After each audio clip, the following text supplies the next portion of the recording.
হয়, আজি একচুৱেলি এইটো পঞ্চম ৰেলী আমাৰ 4খন অলৰেডি হৈ গ'ল। গোসাইগাঁও, কোকৰাঝাৰ, চিৰাং, পৰ্বতজোৰা হৈ গ'ল অলৰেডি। আজিটো 5 নম্বৰ আৰু অহা 8 তাৰিখৰ ভিতৰত আমি গোটেই মানে বাকী থকা 5খন ৰেলী আৰু মিটিং আমি শেষ কৰিম 8 তাৰিখে। এইটো আমাৰ কি হ'ল, সন্মুখত যিহেতু এছেম্বলি ইলেকশ্যন, ইয়াৰ কাৰণে আমি প্ৰস্তুত হ'ব লাগিব, এৱাৰনেছ ক্ৰিয়েট কৰি আছোঁ, বহুত মানে ছাপৰ্টো পাই আছোঁ। আপোনালোকৰ কি অনুভৱ হয় পাব্লিকৰ গেটিং দেখি পেলাই? প্ৰস্তুতি ভাল। মইতো সুধিলোঁৱে নহয় কেনেকুৱা অনুভৱ হৈছে। ৰাইজ মোটামুটি এতিয়া BPF মুখী হৈছে।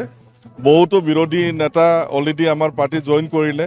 কৰ্মকৰ্তাসকলতো মানে বহুত দীঘলীয়া লিষ্ট হৈ আছে, সময় পোৱা নাই আমি মানে জইন ল'বলৈ। মোটামুটি দেখা যায় যে এইবাৰ বেছিভাগ আমাৰ মানে পাব্লিক কিন্তু BPF মুখী হৈছে। মানে 15টা এছেম্বলি ছেগমেণ্টত আমি জিকাটো একদম অলমষ্ট খাটাং হৈ আছে।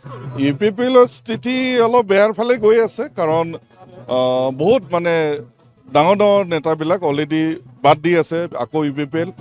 কিছুমান আপোনালোকে জানে আমাৰ পৰাই গৈছিলে কিছুমান নেতা, যেনেকৈ খাম্পা বৰগাৰী, তেনেকেই বহুত কেইজন নেতা অলৰেডি আহি গ'ল আকৌ।